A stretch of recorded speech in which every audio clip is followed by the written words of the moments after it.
All right, guys. Last week, I wasn't sure if I was going to be able to squeeze in this show. Still no baby. So the show must go on. Week 13 GPP block party show with JM. Going to cover all of the angles with this fun GPP slate. Lots of high totals, lots of stuff for us to dissect. All here with Pete and JM.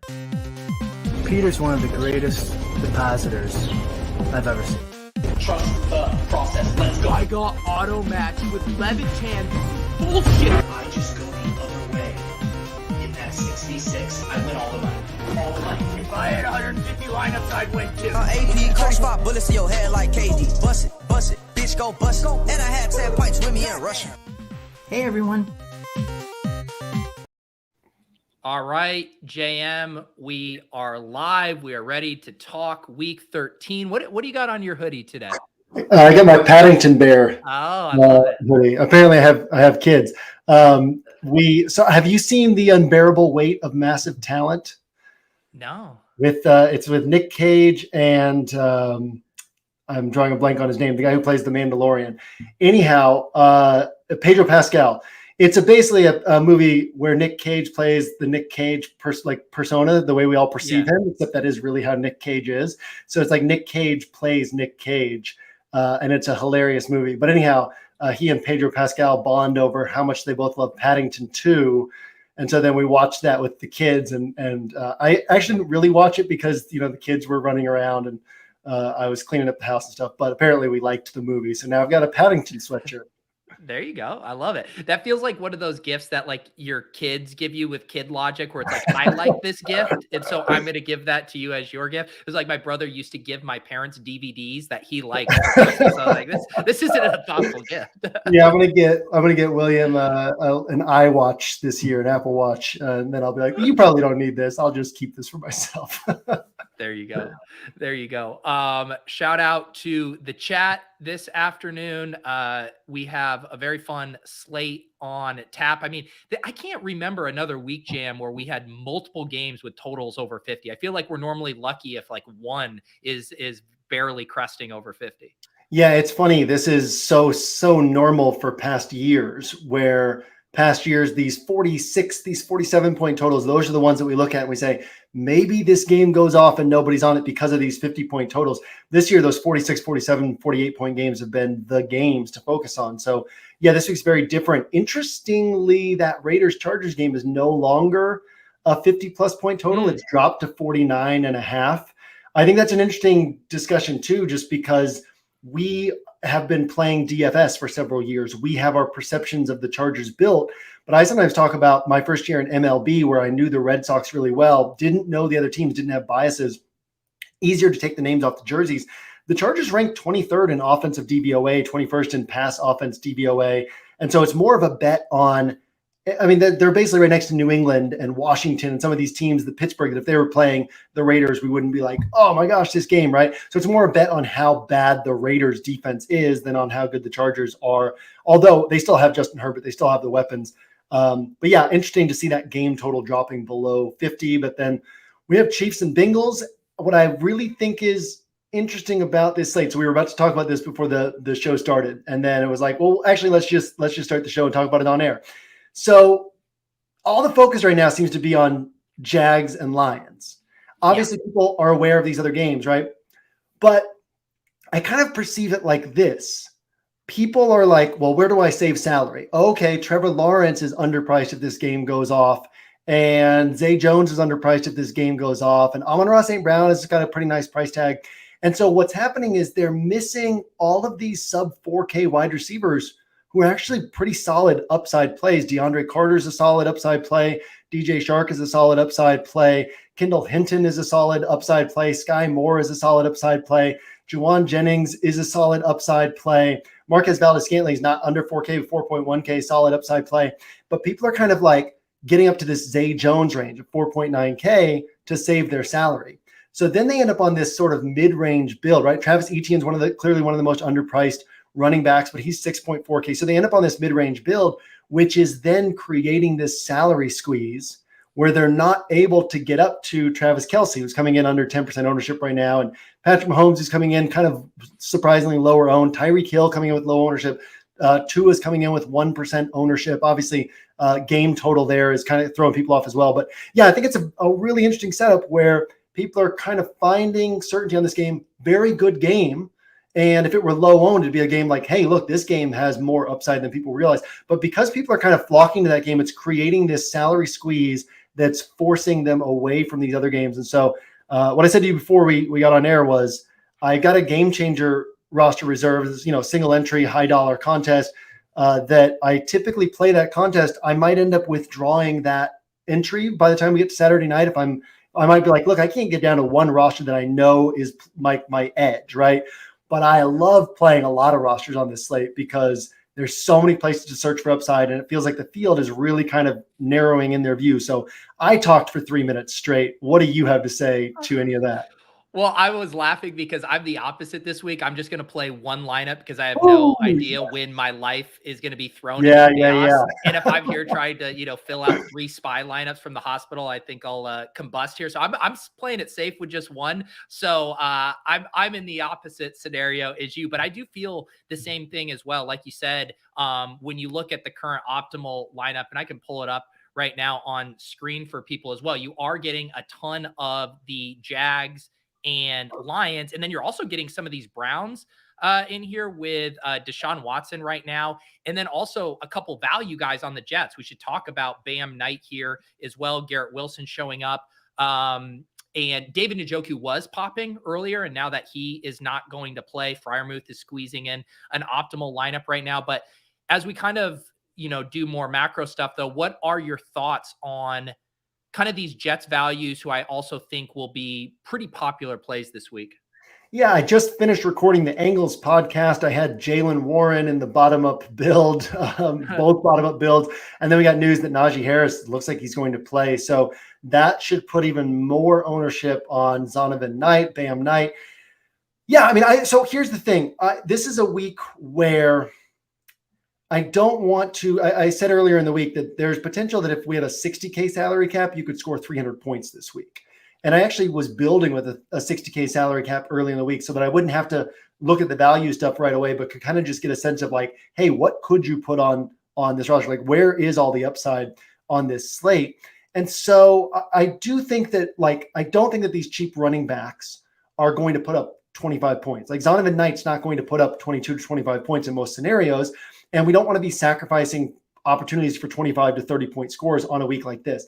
At the same time, if you force yourself to go with the Travis Etienne and up range at running back, you really do squeeze yourself out of some of these extra high-priced wide receivers. So similar to kind of taking like a 3,800 wide receiver where you're like, look, if this guy gets me 10 points, it doesn't kill me, and he's capable of getting 20, I might have the same mindset with somebody like Zonovan Knight. And honestly, same thing with like Antonio Gibson, Brian Robinson, who are going to get overlooked because they're not the shiny new toys. And so I could have the same mindset with those guys. Like, look, if they get me 12 to 13 to 14, I don't want that, but it doesn't kill me. They can get me 20, 21, 22, and that helps quite a bit. But this also frees me up to go to some of these higher priced wide receivers because there could be multiples of these higher priced wide receivers who put up a big game. I mean, I've had for weeks, my one of Devontae Adams or Josh Jacobs on every roster rule. This is the first week where I'm not going to have that rule. I obviously still like both guys a lot. 7 games in a row if we take out the flu game where one of them has scored 30 points. But also, I don't want to close off any potential paths to these 40-point scores, right? Because what if Jamar Chase puts up 40 and A.J. Brown, we'll talk about him in the show, what if A.J. Brown puts up 40 and because I'm squeezing in, like forcing myself to squeeze in Jacobs or Adams, and they get 30, right? But I miss out on those scores. So same thing with my rule of always pair Patrick Mahomes with Travis Kelce. I won't necessarily have that rule this week because I don't want to close myself off from some of the other ways to build among these high-priced guys. Part of the reason why the Jacobs and Adams rule has been so powerful this year is because there have been so few 30-point scores. So if you just know, hey, one of these guys is getting 30 points, that has so much value. But this week we could see some 40-pointers, and we might not, right? But I want to leave my options open for that. And so all that back to the Jets value. Like I'm willing to go to Zonovan Knight, even at probably somewhat high ownership, if I think he can get me 12 to 15 points with potential for 18 plus, just because that frees up salary for other places. So a lot of interesting ways to play the slate, and that's definitely one of the ways to consider things here. Yeah, the Zonovan Knight thing feels a little analogous to the 4,800 Rashad Penny week. I believe that was against the Lions too, or maybe it was another week where he was the 4,800. But the difference I would say this week is whereas a ton of people were getting funneled to Penny that week just because of the price point, there's a ton of opportunity cost and a ton of options at running back to where I don't envision Zonovan Knight's going to be like one of those pump play running backs who becomes 30-40%. Maybe I'm wrong once people realize how much they want to jam in these high price guys. But right now it seems like he'll stay in check. Yeah, and you know, Jalen Warren was coming in at almost 20% owned on our end before the Najee Harris news, and so some of that will filter over to Zonovan Knight. But also, like, let's be realistic. He's a practice squad call up and had a really solid game last week, but they still have 3 backs, right? James Robinson will be active this week. We'll probably get some touches. Ty Johnson is going to take the pass down work, and so we're looking at a guy who it's not like we've seen him put up 30 pointers like we did with Rashad Penny in the past, right? We're looking at a guy who is still an underdog in this game, is probably mostly a ground and pound running back. He'll get some dump off targets. And so, 15 touches, 16, 17, 18 touches would be a really nice game from him. And it's highly unlikely that he puts up 30 points. So I think it's justifiable that he won't be super high owned, but then also it's justifiable to play him because of the ways that it can open up salary at the wide receiver position where there is more upside if things come together. Yeah, for sure. You mentioned the field getting funneled to that Detroit Jacksonville game, which definitely makes sense. I think the interesting one to really talk about is Cincinnati KC, which on paper, I think everyone would tell you, hey, this is the best game. This is best players, highest ceiling, everything you could want, 2 teams with really nice pass rates over expectation. And yet you can run optimals, not really get these guys. They are kind of hard to fit. How are you feeling about this game environment? And do you think these kind of low ownerships on Kelsey, on Mahomes ultimately end up holding by the time we flip over the cards on Sunday? I do think that they end up holding, probably not to the full extent. Same thing with the low ownership on Tua, some of these other guys, right? Because people will look at that and then say, well, there's a sharper way to approach this slate. So then they start shifting over toward that. And there's this push and pull as people look at ownership projections and get a sense of what their path to first place might be. But I do think that game, just the price tags on it, is going to be a game that's easy for people to stay off of it. We've seen it throughout the season where Mahomes and Kelsey come in lower owned than you would expect because people just think, yeah, they're sharp plays, but I can go a little bit cheaper. Mahomes has gone over 30 points 6 different times this year. I mean, he's so consistent in that regard. And so, but people kind of look at like the Burrow and the Tua and the Trevor Lawrence, they're like, well, these guys are a little bit cheaper and I can get to 30 points from these guys rather than going all the way up to Mahomes. With that game, I always want to keep in mind that game, the AFC Championship last year was 27-24 and didn't produce what would be had to have it scores. The over-under here tells us that 50% of the time we're going to get these 27-20 games, 27-24 games in this spot. So it's not like this game is just guaranteed to be a blow-up game. But what's great about this game, you mentioned the pass rate over expectations. Chiefs number 1 in the NFL, Bengals number 3 in the NFL. Chiefs also face the highest opponent pass play rate in the NFL. So we know these teams are going to be passing. We know these teams know that they need to score points here. So the chances of this game cratering are so low. I mean, it's like impossibly low that this game finishes with one or both teams scoring fewer than 20 points. And so you get this high floor on the players here. And then if one game becomes had to have it, like a true had to have it, the way that the Lions and Jags approach games, both of them are run-leaning teams, and they tilt toward the pass if forced to tilt toward the pass, but they're playing each other, right? So this is the type of game where in the second half, this thing could really pick up. But you could also be like, overload on this game, and there's 7 minutes left in the first half, and the score is 9-7, and you're like, wait a second, I thought this was supposed to be my blow-up game, right? It's going to be hard for that game to combine for 70 total points, whereas Chiefs and Bengals could do that and just blow away all the other games. So I definitely think that it's a game that we want to be keeping firmly in mind because it's hard for it to kill your roster, and it could become the game that you had to have. Now, granted, there are ways that this game plays out to that middling sort of outcome, and then you don't need the pieces on it to win a tournament. But it should definitely be one that, especially with ownership where it's at right now, we should be like, well, clearly this is the best game of the lot, and so let's think about finding ways to get this onto our rosters. Yeah, and Alan bringing up something I wanted to ask you about is specifically the run games for both of these teams, because there is a little bit of uncertainty. I believe Joe Mixon still hasn't cleared the concussion protocol. Jerick McKinnon missed Wednesday and Thursday. I haven't seen if he is practicing today with that hamstring injury. But how are you thinking about these run games, and does that uncertainty even move you more on the passing game, thinking this is what both these teams will want to rely on? Yeah, I mean, we know both these teams are going to pass regardless of what's going on in these backfields, right? I mean, so Jerick McKinnon game logs, his best game of the season, 11.8 points, right? And we have 11, or so it looks like McKinnon is practicing today. We're 11 game sample size for the Chiefs. That's a pretty large sample size to be able to say the ceiling that this guy has hit this year has been 11.8 points. In order for him to have a big game, he would probably need a multi-touchdown game, because just his usage-based scoring is typically going to be under 10 points. So you're betting on, in order for him to get to 15 plus points, you're betting on him scoring a touchdown. And even that is just kind of an adequate score. So you really need a 2-touchdown game for him to be a solid producer. So not a guy that I'm typically going out of my way to play. Definitely a guy that I was digging into earlier in the week. But I want to find the guys who could potentially get me 20 plus points without needing a 2-touchdown game in order to get there. If you want to go to McKinnon, certainly not a guy that I'll like strongly argue against, because same sort of thing. You're saving salary, getting exposure to this offense. Mixon, still hasn't cleared concussion protocol, could clear it tomorrow. He's been practicing, so it seems like he's been close.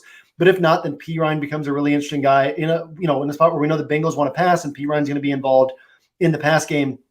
And then Isaiah Pacheco is interesting too. We just don't have a super large sample size on him. So on the one hand, I look at it and I say, in his game so far, 2 touchdowns would have gotten him to 19 to 26 DraftKings points. And that's not great, right? He's 5.7K in salary. So you really want like 22 to 23 points anyway. And if he's requiring 2 touchdowns just to get to that range, well, what's his upside for like winning you a tournament, right? What does he need? Yeah. But realistically, that doesn't mean that he's incapable of breaking off a 100-yard run. That doesn't mean a 100-yard game. That doesn't mean that he's incapable of catching a couple extra passes. And so I think that he's an interesting way. Like if he were coming in at 7-8% ownership, like the old Clyde Edwards-Helaire ownership, where people are like, hey, this is just access to this offense, right? And you're like, yeah, but this guy never hits for ceiling in this role. If that were the case, I would be off them. But if he's coming in at 2% ownership, it still becomes a thing where you're like, okay, yeah, but Chiefs running back can hit 4% of the time, 5% of the time. Let me get some exposure there. So I think that's probably the place I'm most interested on the Chiefs side in the backfield. And then on the Bengals side, whichever guy plays is going to be interesting, because there's just points that can be had here. And we know when guys come back from injury, people are so cautious with injury stuff, right? So Mixon comes back from the concussion. What's a concussion? He's going to play all the snaps. And yet he's coming in under 10% projected ownership. Jamar Chase, he's coming in with low ownership because he's coming back from the high ankle sprain. And so people say, well, what if he's on a snap count? My thing is always, yeah, but what if he's not? And he's coming in with this lower ownership, right? Like last week, we were able to get Jacobs at 3% to 5% ownership because everybody said, what if things are negative here? And it's like, yeah, but what if things are positive here? You get this super low ownership and this massive upside. So I'm paying attention to all those things in this game, and I think that there will be some spots to get low ownership and a lot of upside in what could be a 27 to 24 game, but could also be the game of the year. Yep, for sure. There's a couple other kind of either fragile situations at quarterback or new situations here that I think are interesting to decipher. Like when I pulled up that optimal lineup and seeing that right now, Deshaun Watson is ending up on those optimals. What are your thoughts about his return here? There's so many, variables to untangle as far as they have this matchup where they're going to basically be able to do whatever they want. How much are they letting Deshaun Watson air it out? Does he have rust? Like, how do you see this playing out? I guess both from most likely scenario and what are the maybe kind of upside scenarios we should be considering here? The most likely scenario, you have a team that is built like philosophically, fundamentally, they're built off the run game, and everything that they do conceptually in the pass game is built off the run game. The Browns changed their personnel from play to play more than any team in the NFL. They're always running guys on and off the field, and that's kind of like what they do is they constantly make the defense shift play to play as they march down the field, and everything's built off of the run. That's not going to change with Deshaun Watson at quarterback. They're not going to become a team that's throwing the ball 40 times a game. We also have Deshaun Watson, who hasn't played football in 2 years. He's been allowed to practice for like the last 3 or 4 weeks. And yet the Browns are still kind of on the fringes of the playoff hunt. Outside the building, we don't see that. But inside the building, they know that if they keep winning, they still control their destiny. They still have a shot at the playoffs. And so it's not like they were mixing in Deshaun Watson for first team reps the last few weeks. They're preparing for those games, and Jacoby Brissett's getting those reps. And so I do think that we'll see rust. I think that the likeliest way for them to play this game is we're going to win, right, against the Texans as long as we just play our game and don't make mistakes. So let's play our typical offense. Let's run the ball. Let's build some pass concepts off that. Let's give Watson some opportunities to make easy throws. Let's give him some opportunities to get some play action throws and hit guys who are open. And so realistically, we should expect the same type of game that most teams run against every team except Miami has run against Houston, which is let's run the ball. Let's beat them on the ground. There's no reason to attack through the air here. And they can get Watson a win, get him comfortable. With that said, I feel like everybody's eye is drawn toward Watson this week, right? Everybody looks at Watson and they're like, oh, he's back. He could hit. And then you talk, like everybody I've talked to has said these same things. They've been like, yeah, but they're not going to throw the ball a bunch and he's not going to hit. And so he's kind of popping in ownership, which surprised me. And that's because he's kind of popping in projections. But I actually think it's going to be one of these spots where everybody kind of projects him at like 5, 6, 7, 8% owned. But then come Sunday, he's more like 3% owned because everybody has the same thought, right? They're like, yeah, but they're not really going to attack through the air. And he had games in 2020 with 35 pass attempts, 33 pass attempts, 25 pass attempts, where he went over 300 yards, 3+ touchdowns. And so it's certainly possible for him to throw 29 passes and throw for 300 yards and 3 touchdowns. So I think that Deshaun Watson's a guy who I'm not going to be considering him on my main build. I might not even have him on my tighter builds, but I will definitely be overweight what I expect the field to be in large field play, if that makes sense. Like I'm not going to be double 8% projected ownership, but I actually think if I think he's going to be more like 4 or 5% owned, then I'll probably be close to double that on my Deshaun Watson exposure because he is a guy at 6,500 who can put up 30 points. Probably only gets 20 to 30 rushing yards, but if he adds 300 yards through the air and 3 touchdowns, now you're looking at a 30-point game. So, and then you get that double stack with Amari and DPJ. So, I like the spot. I think it's a very interesting spot. And I think that it's one of these spots where each person you talk to kind of has the same thoughts. And so that will actually lower ownership compared to what people really like, what projections really say here. Yeah, I agree with that too. And because I think most people are saying with the uncertainty coming back, Russ, yada, yada, everyone knows Nick Chubb is kind of how you probably want to attack this. And yet Nick Chubb is 8K and really puts the screws on your lineup as far as what you can do. And it's also interesting too, just thinking of like, there are plenty of stacking candidates like Amari Cooper, DPJ, and Harrison Bryant, like all look pretty viable, but I just don't think it's going to be the click that feels really comfortable for people when they can attack these other spots. So yeah, I'm with you there. What are you thinking about Justin Fields this week? It sounds like he's going to be back 7,400 versus the Packers. Again, one of those guys a little out of sight, out of mind, where I think if he had been playing, consistently here, didn't miss a game, we'd probably be seeing him here as one of the highest owned quarterbacks again, at least at this price. What are you doing with him here? Yeah, Fields is super interesting because I'm always willing to embrace post-injury returns, right? Because I know that the field is going to be more concerned about injuries. And so on the weeks like the Josh Jacobs week last week, it really pays off, right? The Josh Jacobs goes for 51 points and people don't have him.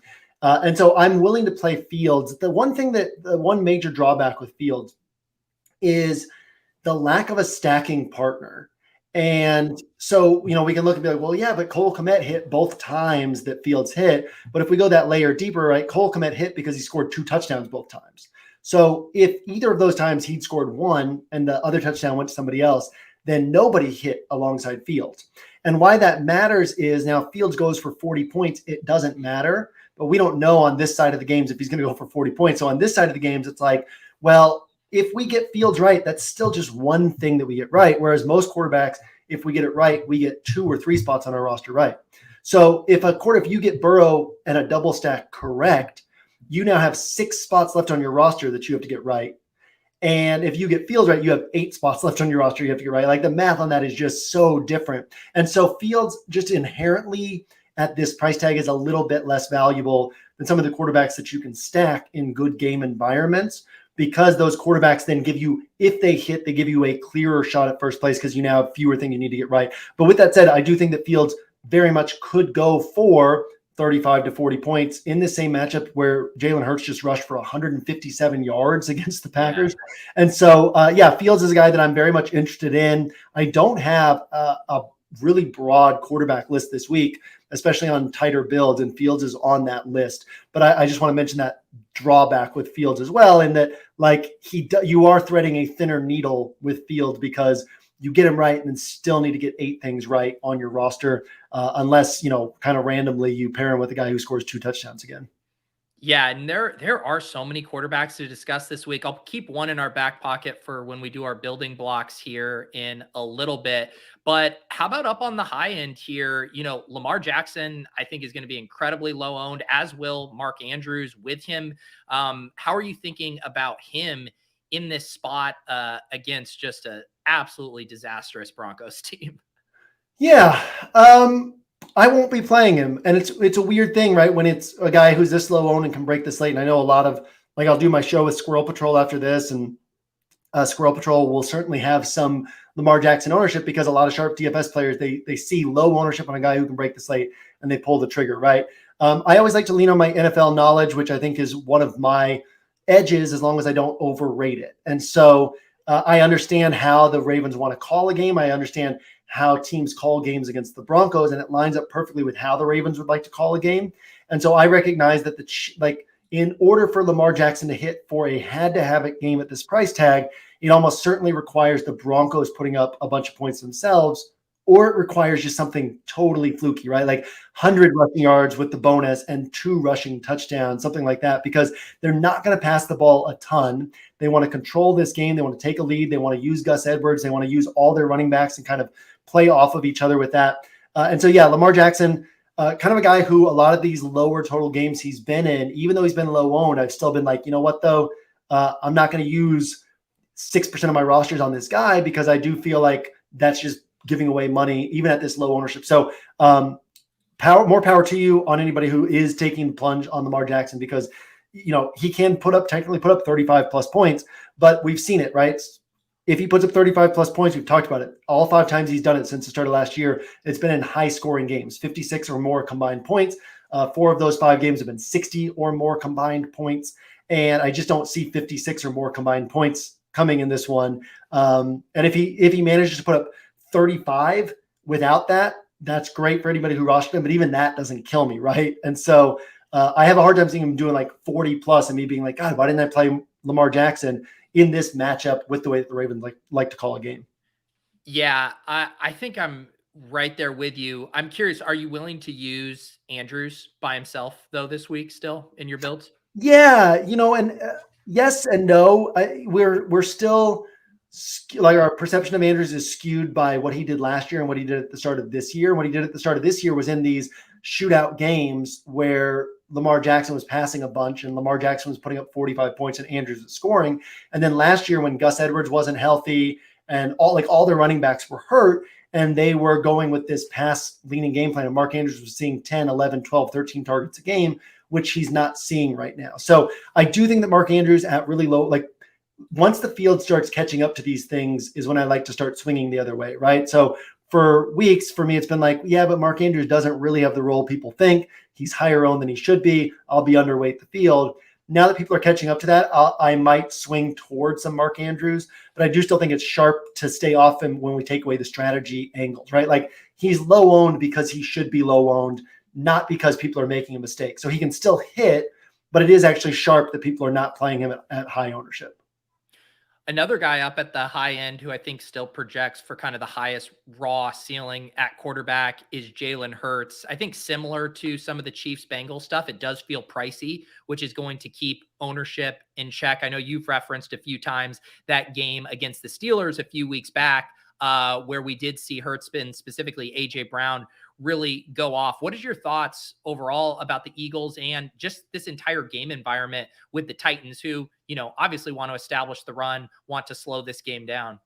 Yeah. So looks like Jordan Davis will be back for the Eagles this week, which is a big boost to their run game.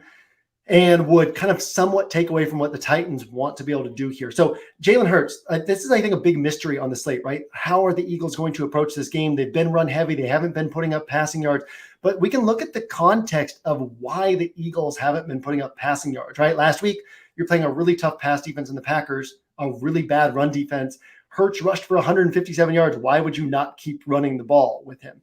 2 weeks ago, they were playing the Colts, and we spent the whole week on OWS saying, the Colts defense is like practically built with the Eagles offense in mind. It's not the Colts defense is so tough, but it's like the Colts defense, everything they're good at is exactly what the Eagles want to be doing on offense. It was the worst possible matchup for the Eagles offense.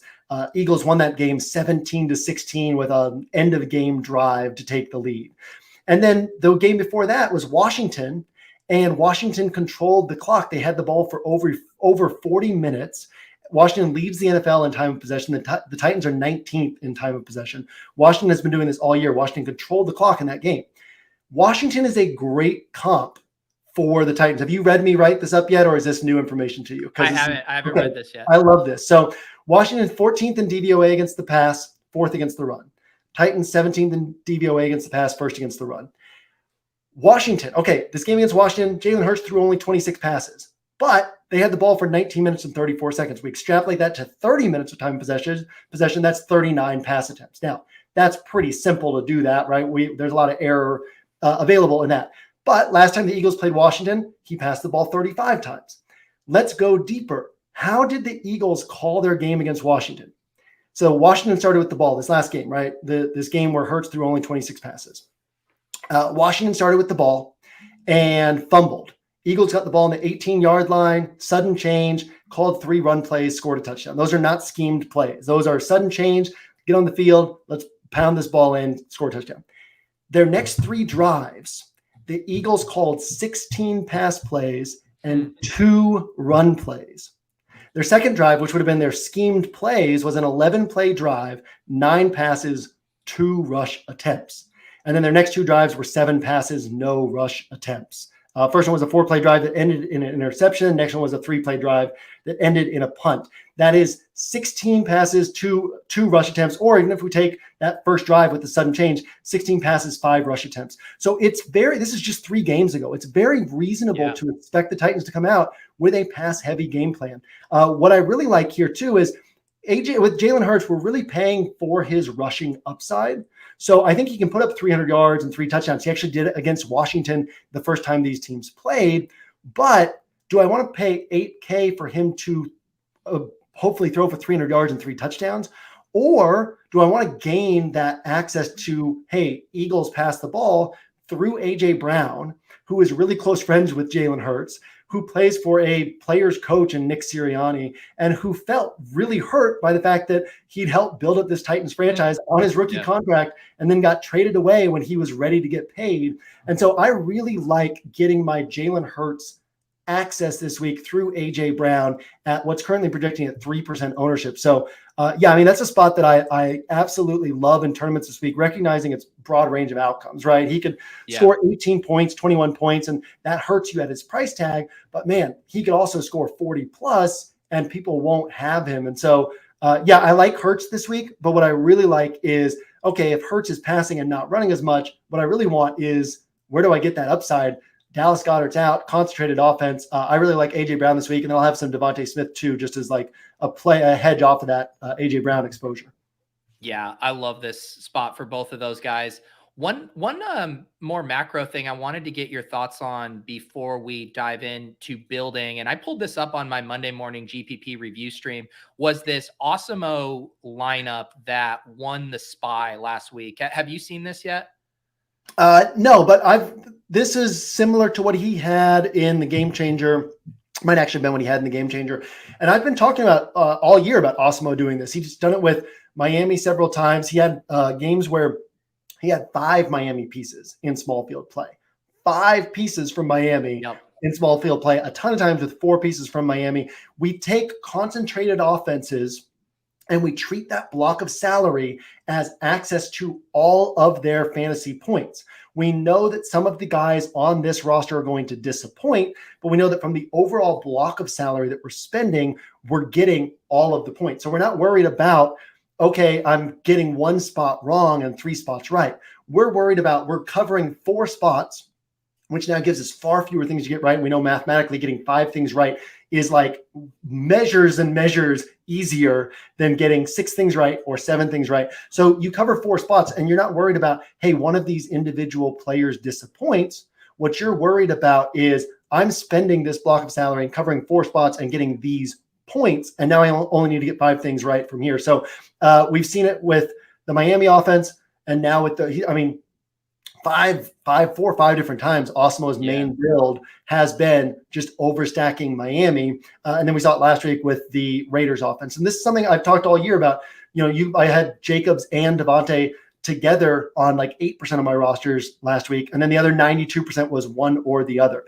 You can put these guys together on smaller field play, and it makes a lot of sense. So yeah, for me, concentrated offenses where you're getting all the points, you don't worry about exactly where those points are coming from. Just a super sharp way to go all the time.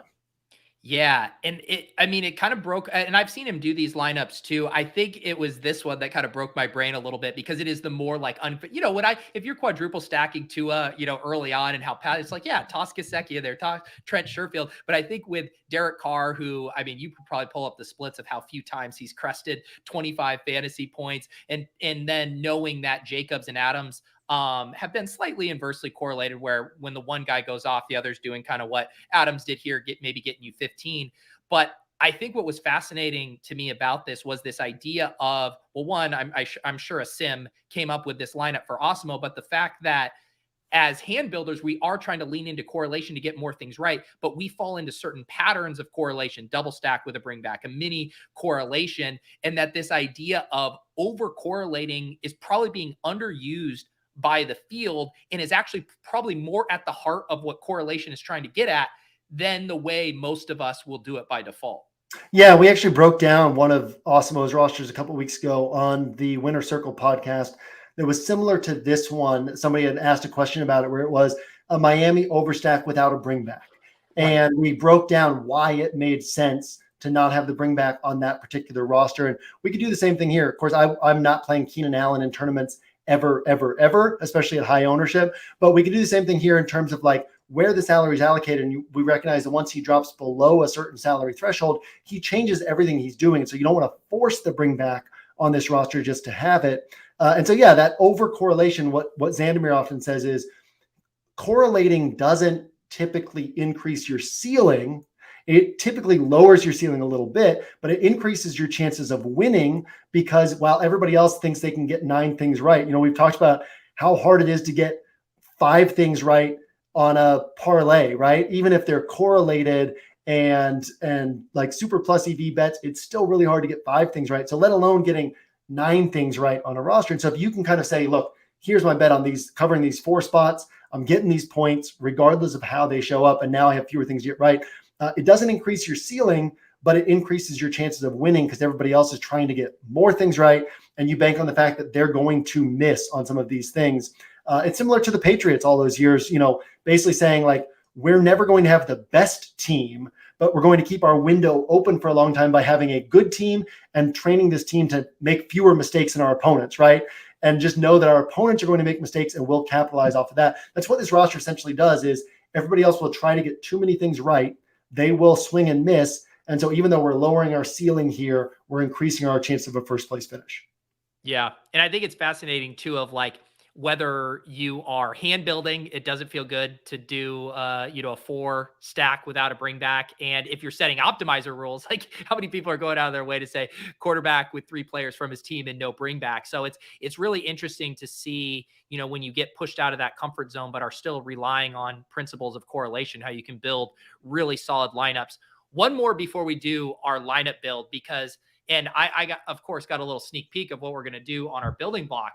But I am stunned, JM. We have had the Kenny Pickett and George Pickens is going to win someone $1 million at some point this year. And now I'm sitting here looking at this Falcons lineup, and I was pretty stunned that you didn't come to me with a Kenny Pickett building block for this week. Yeah, Matt Canada is really putting my prediction in jeopardy. I'm used to the Steelers being willing to be aggressive, being willing to chase points on the scoreboard. And they have been calling this offense in a very conservative way, basically saying, look, if you push us, we will push things on the scoreboard, but otherwise we will play conservatively. So I do see this as a spot where we can expect the Steelers to be a little bit more conservative than we would like in this great matchup and probably require the Falcons putting up points. And it's been frustrating because the offenses, like Pickett's not great, right? I like him because he's willing to take shots downfield. He'll run around. He can get points with his legs. He can hit big plays. He's not great yet. And so the offenses that have been able to score against Pittsburgh have also had good defenses that have made life difficult on Pickett. And then the teams that he's capable of putting up big points against have bad offenses, right? So they're not pushing the Steelers. So I am going to have some exposure to this offense this week. I do like George Pickens this week. I'll have some Kenny Pickett stacks in large field play, probably with Freiermuth and Pickens instead of with Deontay and Pickens. But yeah, no, I'm starting to fear that my low percentage prediction of somebody winning the Millie Maker this year with this stack is not going to come to fruition just because of the way that they're calling this offense. I will be very happy if I'm proven wrong, but this is not a week where, you look at the matchup and you're like, yeah, this is such a great matchup. But obviously where I capitalize a lot is understanding these coaching staffs and how these individual teams want to win their games, and recognizing how this individual team wants to win is not the way that I want them to win or that we would want them to win for winning the Millie Maker with this stack. All right, it is time. Everyone's favorite portion of the show. We're going to build a lineup on DraftKings. Let's do it here.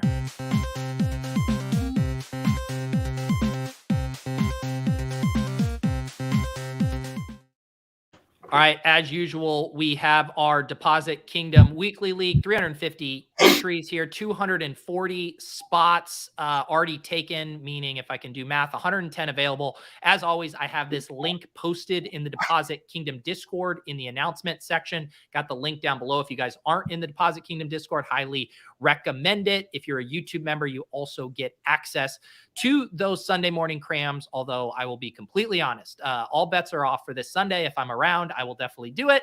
If I am at the hospital, I will not be doing a cram. It is as simple as that. But JM, talk to me about what we are going to start these lineups off with today. Wait, due date was yesterday, right? It was, yes. Yeah, there you go. Okay. I'm like ready for you to get called away in mid build. Just like my due date to win a GPP was multiple weeks ago, and that one has passed as well. Well, I hope you get there this week. Okay, so we are going to focus on a spot that you and I both like and is coming in with really low ownership, and that is this Dolphins offense against the 49ers defense. 49ers, one of the top defenses in the league. 49ers shut down the Chargers. 49ers shut down the Seahawks. 49ers shut down the Cardinals. Those are the good offenses that the 49ers played outside of the Chiefs. But what is the difference between the Chiefs and those other offenses? Those other offenses, a lot of what they do on offense is trusting their players to beat the opponent. A lot of what the Chiefs do on offense is creating space in the defense with their scheme. That is the same thing that Mike McDaniel does with the Dolphins. The weakness of the 49ers is their secondary. Their scheme is great. Their front is great. They've allowed the fewest running back rushing yards in the NFL. But when they face a team with dynamic weapons in the passing attack and a scheme that can create space, they can get into trouble. Furthermore, we just saw the Dolphins against the Texans throw the ball on 80% of their plays. The Texans had faced a 47% pass play rate on the season. Really easy to pass against the Texans, but it's so easy to run that most teams just run the ball. What do you think Mike McDaniel is going to do against this 49er team that he knows really well? He knows that he can't run the ball against the 49ers. They're going to be passing a lot.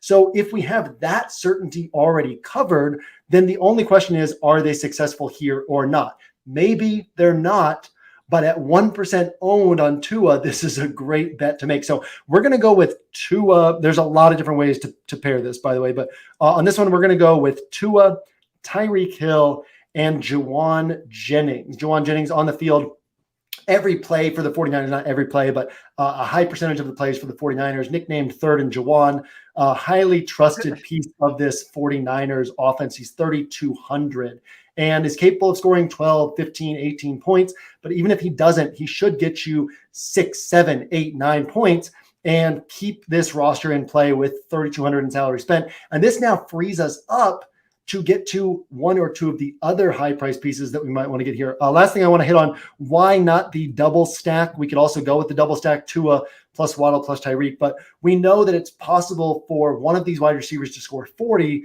and the other to score 18 to 20. So on this roster, we're going to go with the skinny stack.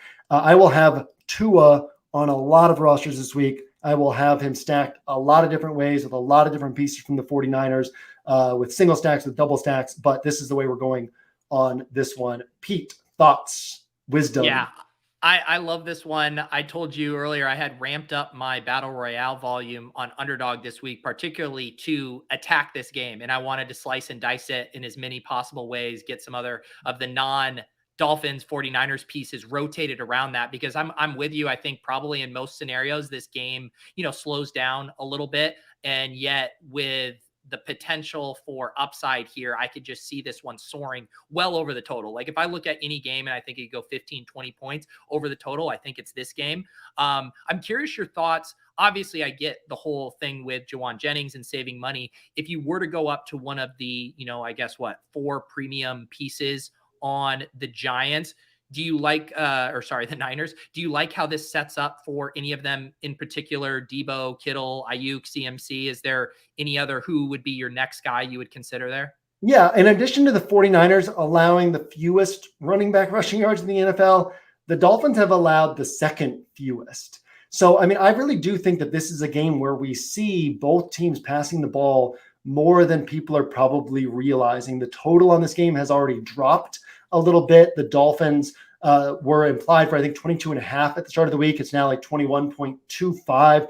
I actually got Dolphins over 20.5 points yesterday on DraftKings. And so I do think that people are kind of like misperceiving the way that both of these teams are likeliest to play this game. And similar then to the Kansas City and Cincinnati game, when both teams are passing, even on those drives that don't succeed, it's not like you're bleeding 6-7 minutes off the clock. And so I do think that the opportunity for this game to take off is greater than most people realize.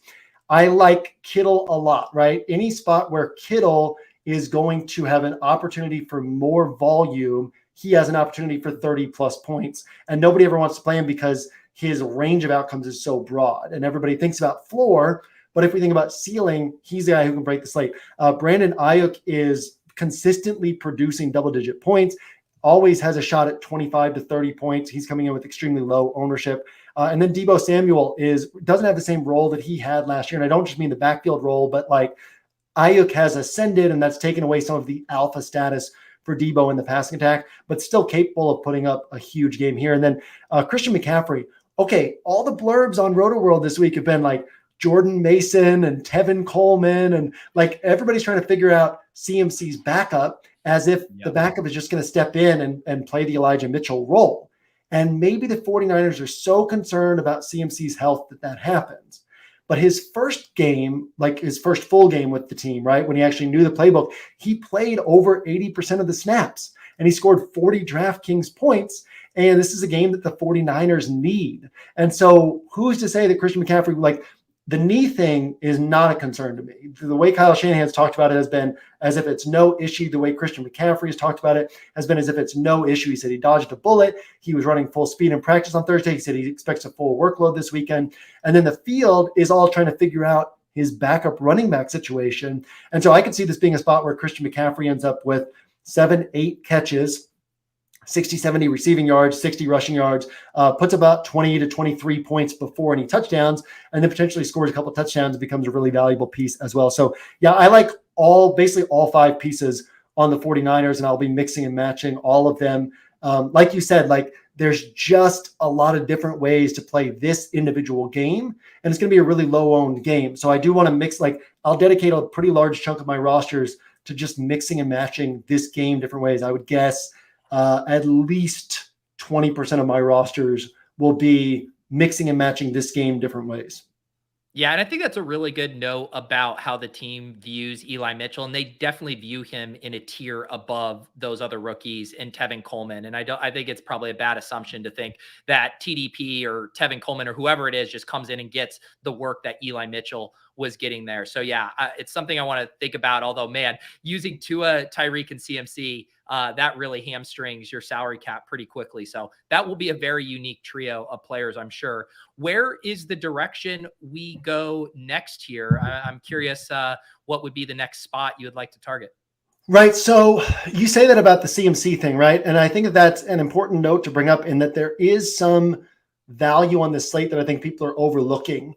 And if it hits, right, we've been super consistent this year with, like, I had, I don't know, 8 to 10% Zay Jones last week. Unfortunately, I had Demarcus Robinson on my main build, right? There's going to be some of this value that doesn't hit, but some of this value that does hit. And so if we mix and match these value plays, we're going week in and week out. We're going to be on the guys who end up going for 20 plus points at the lower end of the salary range. So because people are going to look at it like, man, it's really tough to fit in a lot of these high priced guys. What I want to be looking to do is say, how many of these high priced guys can we fit in, right? Like, can we fit in? Who else can score 40 points on this slate? We're not going to play Jamar Chase on this roster because we already have, we don't have Joe Burrow. And if Jamar Chase is hitting, Joe Burrow is also hitting at the same price tag as Tua. So there's no need to not be playing Joe Burrow if we're playing Jamar Chase. So Jamar Chase off the board, we can consider Joe Mixon as a hedge off of that. But who else could score 40 points on this slate? Devontae or Josh Jacobs could score 40 points. AJ Brown could score 40 points. So I want to find a way to get up to one of those guys who could help put the slate out of reach. But the first step there is going to be, what are the salary savers available? So one of the salary savers I really like is DJ Shark in that same game that everybody's targeting, but nobody's on him. So he's leverage off of the other pieces from that game. Another piece of salary saving that I really like is DeAndre Carter. He's been playing over 80% of the snaps. He has 6 or more targets in 3 of his last 5 games. He has double-digit DraftKings points in 3 of his last 5 games, including 16-pointer and a 20-pointer. He's 3.8K in salary or 3.9K in salary, and nobody wants to play him. I would even be fine putting both of those guys on here and then seeing what that frees up for. Well, I guess then that takes away that last wide receiver spot. But putting one of those guys on here and seeing what that frees up for salary, and then figuring out where else we can get our upside, whether we want to go cheap at tight end and then get another high-priced wide receiver, or if we want to go to Travis Kelce and go cheap at wide receiver.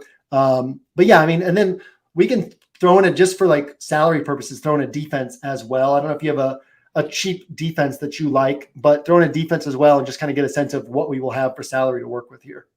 Yeah, I think the most popular defense that's cheap is going to be the Steelers at 2,600. I think the Jets will be fairly popular at 2,600 too. If you're getting down there, Broncos 2,400, Titans 2,200. Anything jump out to you? Yeah, I mean, I actually like all those defenses. The Jets and Steelers are the ones that have like 10-point upside, 12-point upside, whereas the Titans and Broncos probably don't. I don't think I'll play the Broncos in this spot, but the Titans, I'm fine with if I absolutely needed it. I'm fine playing the Jets or Steelers at some ownership. And I think we can start here. And then if we have a little salary left over at the end, we can say, okay, let's get up to a different defense or see if there's a different defense that we like. But also, yeah, I'll be honest, like at this point in the week, there's so much to work through with offense that I'm not like super deep into my feelings on defense beyond knowing that Steelers and Jets and Titans are kind of the cheaper ones that I would feel most comfortable playing. But yeah, now we got 6,200, right? So we're either going to go cheap at one of these tight end spot, cheap at tight end, cheap in the flex, or we can go like Zonovan Knight and kind of see what that frees up for salary, because we want to make sure we get at least one more guy with 40-point upside. And we might be able to fit in 2 guys with 40-point upside, because if we say that this is a slate where a 60K salary cap could potentially get you 300 points, we want to make sure that we're getting access to those guys who would be part of that type of roster, these 35 to 40-point guys. Yeah. Yeah. And I think we could also probably still keep George Kittle in our back pocket too, right? As part of this lineup. Yeah, absolutely. Yeah. I would be totally comfortable playing 2 49ers pieces. The one place where I might not is CMC, just because he costs so much that you want him to really soak up all the work. But the other guys are cheap enough that I'll play Kittle with Juwan Jennings, but I would even play Kittle with Ayuk without Garoppolo. I would even play like Debo and Kittle together. So yeah, Kittle is very much still in the mix here. And when we talk about potential 40-pointers, we don't want the salary on this guy to like sway our thinking, right? He's still capable of putting up 35 to 40 points. Would this be, I assume, with how kind of unique this combo of players we already have, is this a spot where you'd be perfectly fine playing ETN, who does look kind of like just the best, raw points per dollar play here Absolutely. for Yeah, running backs? yeah. And Etienne's his averaging 16, like since he's taken over the lead role, very small sample size, but he's averaging 16.7 pre-touchdown fantasy points per game, which puts him like 2 points above Nick Chubb, a point and a half above Derrick Henry. Like he's up there with the top running back plays. He should be priced around 7,500, 8K, and he's sitting here at 6,400. Why don't we put in that next player we've been referring to, the guy who we think can get us that 40-point upside at that flex spot, and then kind of see what that leaves us at with running back, tight end, or if we want to get after it. You mentioned AJ Brown earlier. Jefferson obviously can do that, although he's pricey. Do you have a favorite kind of one-off 40 burger potential play here? Yeah, AJ Brown is my favorite one-off because he's going to be 3% owned, and I like the narrative. And if I'm wrong, I'm wrong. But if I'm right like big, right? People are going to be on him, and he can put up a separator type of score. And we could put him, and we could try to see what putting Kittle in here along with him, and we're still going to have plenty of salary at the running back position, 5,700, which allows us actually to get to Isaiah Pacheco, which gives us exposure to that Chiefs offense in a way that's taking away points from the other ways to play it. And all of a sudden, Etienne can put up 30, AJ Brown can put up 40, DJ Shark can put up 25, Kittle can put up 40, Tyreek can put up 40. And so if this slate ends up falling exactly the way that we need it to, we're capable of putting up 250 plus points on this roster. And we've got low ownership, low combinatorial ownership. Don't dupe us, because I might use it for myself. But yeah, no, this is just a fantastic way to build on this slate, because you're adding a little bit more fragility. But you got to recognize that if you're in a contest with 10,000 entries, there are 10,000 other opportunities for people to get the right combination of like 30 and 40 pointers. So if you're not targeting 30 and 40 pointers, you're going to be dead no matter what. So if you're dead because your targets on 30 to 40 pointers missed, that's okay. If you're dead because you're playing guys who can't score 30 to 40 points, that's not okay. And so this is exactly like the way I'm looking to build on this week, is taking on a little bit more risk, players who are a little bit more fragile. But if you're building enough rosters like this, you're going to end up with some combos that are getting you tons of points, moving past all the people who are playing things a little bit too safe on this slate. I'm worried, JM, because this is the rare, like, contrarian lineup. Like you said, I just put this into my sheet. 52 cumulative ownership. That optimal had 158 in there. And yet the chat absolutely loves this lineup. And so I don't know where that puts us in, because normally you make a super contrarian lineup and the chat is wanting to vomit at it. So I don't know what we just did here, but it feels like some sort of magic. Yeah, I'm hoping my AJ Brown call this week is like the Burrow call against Pittsburgh, or the Justin Fields call at 5,300, or whatever other Jonathan Taylor call in week 10. I'm hoping that we get AJ Brown like that, and then maybe a couple of these miss, so that the duped lineup doesn't take down all the tournaments. But yeah, no, I mean, this is, and even there's other ways to go here, right? But the idea is to just say, like, make sure you're hammering like these guys who can actually get you these 20 pointers. If DJ Shark gets you 6 points on this roster, that's okay, right? Because you're going to put together another roster that also looks like this, where your cheap guy does end up getting you 20 points, whether it's DeAndre Carter or honestly, Kendall Hinton. His role is pretty robust and he's somewhat interesting down there. Marquez Valdez-Scantling, Sky Moore, just all the different ways that you can hunt for salary down low to fit in one or two extra guys up high, just have a lot more ceiling than a lot of people are going to have this week. You guys are far too kind, thinking JM and I are going to ruin your precious Jawan Jennings sleeper ownership because we put. Don't worry, he'll still be under 1% owned. You'll be good. You're fine. You guys are good. Anyone who wants to jam Jawan Jennings, you can do so. I promise. All right. Well, fun lineup, JM. I'm glad we were able to do this show. What do you guys got going on over at 1 Week Season? Obviously, business as usual with the content, but anything else, deals, things people should be looking out for? No, Pete 60 is the best deal you got right now for 60% off rest of the season, Inner Circle or OWS DFS. We'll probably roll out a couple new deals next week, but I think what we'll roll out is a 60% off on the site, which means that through Pete, it'll be an even better deal than that. So basically you're getting the same deal right now that you would get next week. And no, yeah, business as usual. We still got a third of the season left, right? We're kind of at that point where Christmas is coming up, or we're past Thanksgiving, and people kind of the fatigue is setting in. People kind of feel like, oh, well, the season's almost over, but realistically, we still have a third of the season left. So, yeah, pretty excited. I'm feeling I've got enough help on the site that I'm feeling energetic still at this point in the season, and had some hot weeks recently, so that helps with the energy as well. There we go. Yep, you will win all the money this week. But yeah, no, and actually check out the Binks channel on Discord. We have had a lot of people who was like 3 weeks on OWS, first week on OWS, just like because we focus so much on roster construction and theory as opposed to just the plays, you pick up so much that does dramatically help your DFS play right away. So yeah, check things out. Sign up for OWS free if you haven't done that. And we'll see you. I'll see you maybe not back here next week because Pete will be Father Pete by then. And yeah, I would be shocked if I was around next week, but who knows, As I told you, my wife said it'll be another 2 weeks. So she is not a medical expert and has no expertise beyond our own personal experiences.